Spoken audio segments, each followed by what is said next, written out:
नमस्ते दोस्तों, स्वागत है आपका मेरे स्टडी ब्लॉग में। आज के दिन हम मिलकर प्रोडक्टिविटी बनाएंगे। Good morning everyone. आज मैं अपना पूरा दिन आपके साथ शेयर करने वाली हूँ। देखते हैं कितना पढ़ाई हो पाया है। तो सबसे पहले मैं अपने स्टडी टेबल को क्लीन करके ये पढ़ने बैठी, क्योंकि क्लीन टेबल क्लीन माइंड।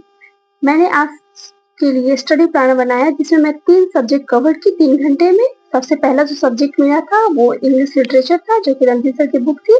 मैं इस बुक से रिवीजन की, ताकि क्योंकि मैं पुरानी चीजें भूल चुकी थी, तो मैं सबसे पहले रिवीजन की। जितने भी ये ओल्ड इंग्लिश लिटरेचर थे, मैं उनके सारे पोएट्स के बारे में, राइटर्स के बारे में मैं अभी रिवीजन कर रही हूँ, क्योंकि पुरानी चीजें, जो भी चीजें आप पढ़ी रहती है, उसे अगर रिवीजन करते रहिएगा तो वो हमेशा याद रहेगा। क्योंकि रिवीजन ही एक ऐसा चीज है जिससे करने से वो हमारी पुरानी चीजें जो है याद रहती है और वो हमेशा याद रहेगी।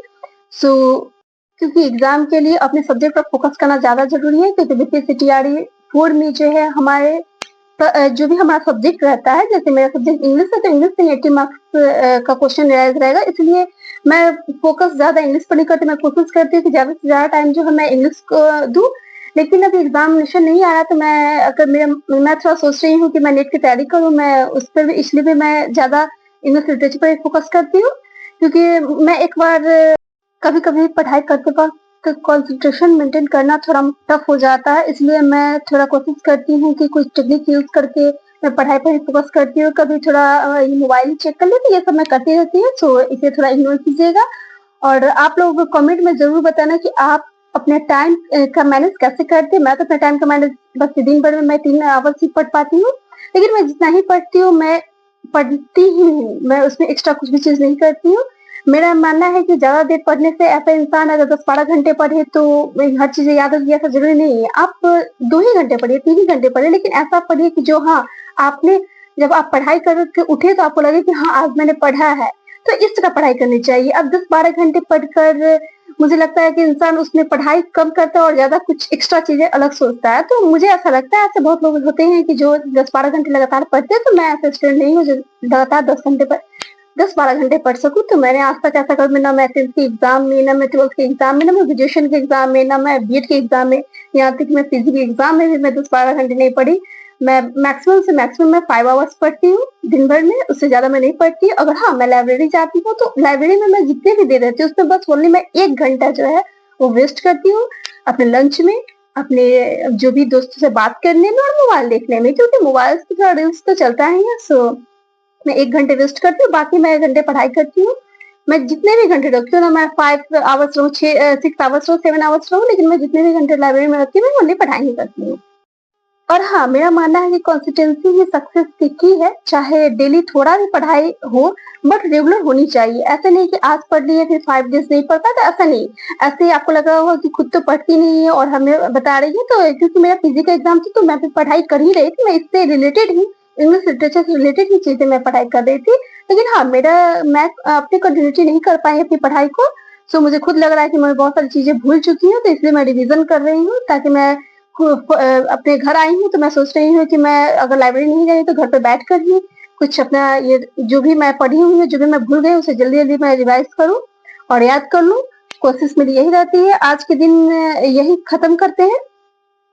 और मैं लगता है मैं इंग्लिश लिटरेचर के कुछ टॉपिक, जैसे दो वगैरह ओल्ड इंग्लिश लिटरेचर थे, उनको मैं कवर कर रही हूँ। तो देखिए, मैं ये 1 आवर्स जो है मैं इंग्लिश लिटरेचर का बुक ये पढ़ूंगी। मैं ऐसा सोची थी, और देखिए मैं कर पाती हूँ या नहीं।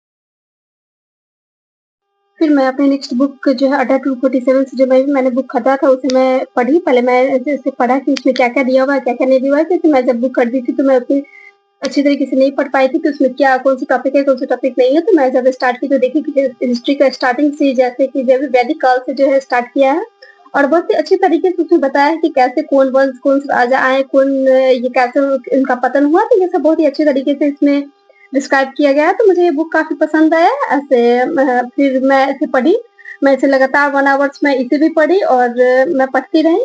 मुझे कुछ चीज़ें याद भी हुई, कुछ चीज़ें मैं भूल भी गई। इसमें ओनली मैं वही चीज़ें पढ़ी जो कि थ्योरी था। मैं उसमें ऑब्जेक्टिव क्वेश्चन इसका नहीं पढ़ी आज, क्योंकि मैं देखी कि मैं इतने ही में ही मुझे हिस्ट्री पढ़ते-पढ़ते मुझे नींद आने लगती है, तो मुझे लगा कि ऐसा है कि हिस्ट्री पढ़ते-पढ़ते लगा शायद मैं सो ना जाऊँ। तो मैं कोशिश की क्या कि नहीं, मैं ज़्यादा हिस्ट्री नहीं पढ़ती हूँ मैं, क्योंकि अगर मैं पढ़ती रहेगी रेगुलर तो पता चलेगा कि इसके आगे जो भी मैं सोची हूँ पढ़ने का सचिन सर की बुक वो मैं नहीं पढ़ पाऊँगी। तो मैं जल्दी-जल्दी से अच्छे तरीके से पढ़ी ताकि मुझे वो चीज़ें याद रह सकें और जो भी इम्पोर्टेंट मुझे लाइन्स लगे उसे मैं ये पेन से जो है टिक करती रही, क्योंकि बाद में जब मैं कभी बुक खोलूँ तो मुझे उसी पर फ़ोकस रहे। जब मैं रिवीज़न के लिए बुक खोलूँ तो वो उस पर मेरा ज़्यादा फ़ोकस रहे कि हाँ, मुझे ये चीज़ें याद नहीं थी। तो मैं ऐसा इसी बुक में नहीं, मैं हर बुक में आप अगर नोटिस किए होंगे तो मैं हर बुक में जो है हाइलाइटर या ये पेन से लगा रहता है। जो हाइलाइटर और पेन दोनों से लगा रहता है वो मुझे मोस्ट इम्पोर्टेंट लाइन्स रहता है, क्योंकि मैं उसे बार-बार भूल जाती है। अगर सिंपल हाइलाइटर से लगा रहता है तो हाँ, उसे मैं एक बार देखना चाहिए, लेकिन जो पेन से लगा रहता है उसे मैं 5 टाइम्स पढ़ती और वो जो हाइलाइटर और पेन्स दोनों जिस पर लगे रहते हैं वो उस लाइन्स को उसे मैं याद करके नहीं छोड़ती है। और ये मेरे साथ ऐसा होता है कि जो एक बार मैं याद कर लेती हूँ वो मुझे हमेशा याद रहता है, और जिसे मैं पहली बार में मैं याद नहीं कर पाऊँ तो वो मुझसे कभी याद हो जाता है। पता नहीं ये आप लोगों के साथ होता है या नहीं होता, लेकिन हाँ, मेरे साथ ऐसा होता है। जो मैं समझ गए वो मुझे हमेशा याद रहेगा। अगर मैं एक बार में किसी चीज़ को याद कर लूँ तो मैं याद कर लूँ। अगर मैं एक चीज़ याद नहीं हुई, तो मुझे कभी याद नहीं होता है। फिर मैं सचिन सर की बुक जो है स्टार्ट की पढ़ना, तो मैं उसमें बहुत सारे चैप्टर्स मैं खत्म कर चुकी हूँ। तो मैं फिर एक जो मैं चीज़ें पहले पढ़ी थी उसे मैं फिर रिवीज़न की। रिवीज़न करने के बाद मैं कुछ चीज़ें फिर से एक्स्ट्रा चीज़ें पढ़ी और कोशिश की कि मैं पूरे ये खत्म कर दूँ उस बुक को, लेकिन ऐसा हो नहीं पाया क्योंकि मैं हिस्ट्री पढ़कर मैं कुछ बोर हो चुकी थी पढ़ते-पढ़ते। तो थोड़ा मैं सोची क्या कि सचिन सर की बुक भी पढ़ लेना चाहिए। और अभी तो मेरे पास दानिश सर की बुक अवेलेबल नहीं है, वरना मैं उससे भी पढ़ती, क्योंकि प्रीवियस ईयर क्वेश्चंस बहुत इंपॉर्टेंट होते हैं, जो भी बीपीएससी टीआरई में पूछे गए हैं। तो इसीलिए मैं सचिन सर की बुक से पढ़ी और याद की, और जो मुझे याद नहीं हुए लगा कि जो मुझे याद नहीं है तो मैं उस चीज़ को हाइलाइटर से हाइलाइट कर दी, पेन से टिक लगा दी कि हाँ, मैं बाद में जब मैं इस बुक को खोलूँ तो मैं पहले एक बार इस चीज़ को रिवाइज़ कर लूँ, देन मैं आगे के चैप्टर्स पढ़ाई करूँ। और बीच में मेरे पापा का फ़ोन आ गया क्योंकि मेरा कुछ रेलवे का एग्ज़ाम है, तो उसका एडमिट कार्ड निकलवाना था। सो थोड़ा डिस्टर्बेंस तो हुआ, लेकिन ज़्यादा देर बात नहीं हुई और फिर मैं अपनी पढ़ाई पर प्रायोरिटी बना दी और मैं पढ़ाई करने लगी। और बीच-बीच में मुझे नींद भी आने लगी थी, लेकिन फिर भी मैं कोशिश की कि नहीं, कि आज मुझे बीपीएससी टीआरई का प्रिपरेशन के लिए सचिन सर का बुक खत्म करनी है तो करनी है। लेकिन फिर भी मुझे ये पूरा नहीं हो पाया। फिर कुछ चैप्टर्स जो है 5 चैप्टर्स रह ही गए सचिन सर के बुक में, और वो अब लगता है वो नेक्स्ट डे मुझे कंप्लीट करने होंगे। तो इस तरह आज का दिन यहीं खत्म करते हैं। मुझे उम्मीद है कि आपको ये ब्लॉग पसंद आया होगा। अगर मेरी वीडियो आपको अच्छी लगी हो तो वीडियो को लाइक कर दीजिएगा, शेयर कर दीजिएगा, सब्सक्राइब कर दीजिएगा चैनल को। तो प्लीज़ सब्सक्राइब करना ना भूलें और वीडियो को लाइक भी कर दीजिए। आपकी एक लाइक से मुझे मोटिवेशन मिलती है। सो प्लीज़ आप लोगों से रिक्वेस्ट है कि आप अगर वीडियो देखें तो उसे लाइक भी कीजिए। और मैं इसी तरह अपने स्टडी ब्लॉग को शेयर करती रहूँ, और आप लोग भी अपने कमेंट में बताइए कि आप लोग किस चीज़ की तैयारी कर रहे हैं और कौन सा सब्जेक्ट आपका, अगर इंग्लिश सब्जेक्ट है तो ज़रूर आप कमेंट में कमेंट कीजिएगा। Thank you guys.